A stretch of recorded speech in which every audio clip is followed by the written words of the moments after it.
अस्सलामुअलैकुम रहमतुल्लाहि व बरकातुहू। दोस्तों, आज एक बड़ा ऐलान हुआ है। क्या आपको भी इस ऐलान के ताल्लुक़ से मालूम है? अगर नहीं मालूम है तो मैं आपको बता देता हूँ। आज हमारे मुल्क के वज़ीर दाखिला अमित शाह जी ने बड़ा ऐलान कर दिया है।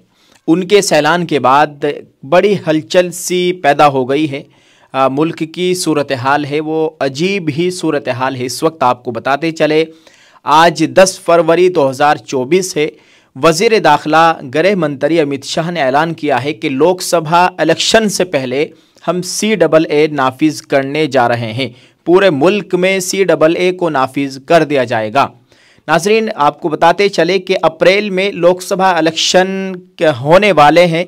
लोकसभा इलेक्शन होने वाले हैं अप्रैल में। इस वक्त फरवरी है। आज फरवरी की 10 तारीख़ है और मार्च का 1 महीना बाकी है, यानी 1 महीना 20 दिन बाकी है।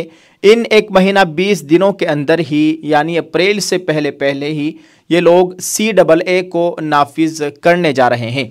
और आपको याद होगा कि CAA को लेकर कितने एहतिजाज हुए, कितना धरना प्रदर्शन किया गया, कितने लोगों की जान गई। CAA NRC NPR को लेकर इसकी मुखालिफत में लोगों ने कितने दिनों तक अपने घरों को छोड़े रखा, ये तो आप सब लोग जानते हैं। पूरे मुल्क में कैसे एहतिजाज हुए थे। CAA को लेकर आज अमित शाह ने ऐलान किया है।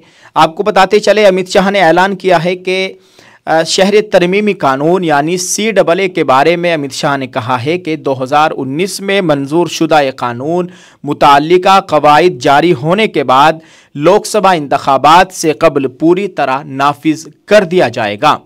उन्होंने कहा है कि हमारे मुसलमान भाइयों को गुमराह किया जा रहा है और उन्हें भड़काया जा रहा है। CAA सिर्फ उन लोगों को शहरियत देने के लिए है जो पाकिस्तान, अफ़गानिस्तान और बांग्लादेश में जुल्म का शिकार होकर हिंदुस्तान आए हैं। ये किसी की हिंदुस्तान की शहरियत छीनने के लिए नहीं। ये इस तरह का बयान आज अमित शाह ने दिया है। और उन्होंने एक मज़ीद दावा किया है इलेक्शन जीतने का, और तीसरी मरतबा वज़ीर आज़म नरेंद्र मोदी बनने वाले हैं। यानी प्रधानमंत्री नरेंद्र मोदी तीसरी मरतबा भारत के प्रधानमंत्री बनने वाले हैं। इस तरह से अमित शाह ने आज ये बड़ा दावा किया है। अमित शाह ने दावा किया है कि आने वाले लोकसभा इंतखाबात में BJP को 370 सीटें और उसकी क़यादत में जमहूरी इत्तिहाद यानी NDA को 400 से ज़्यादा नशिस्तें हासिल होगी। इन्होंने दावा किया है कि BJP को 370 सीटें मिलने वाली है, जबकि NDA की सीटें मिलाकर 400 सीटों पर 400 नशिस्तों पर हम जीतने वाले हैं। इस तरह का उन्होंने दावा किया है। और उन्होंने कहा है कि मरकज़ में मुसलसल तीसरी बार वज़ीर आज़म नरेंद्र मोदी की क़यादत में हुकूमत बनेगी। अमित शाह ने ये बड़ा आज बयान जारी किया है।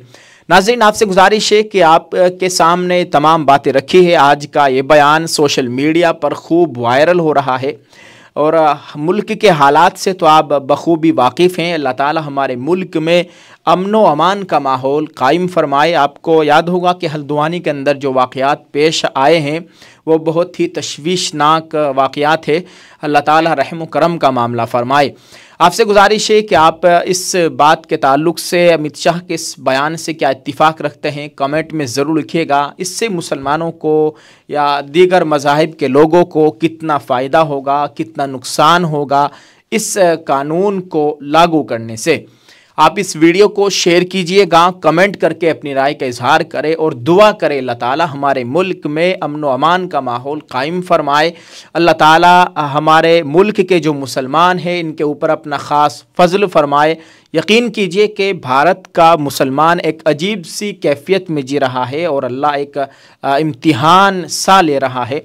अल्लाह ताला इस इम्तिहान में कामयाबी अता फरमाए। आप इस वीडियो को शेयर कीजिएगा और अपनी राय ज़रूर पेश कीजिए। जज़ाकल्लाह। अस्सलामु अलैकुम व रहमतुल्लाहि व बरकातुहू।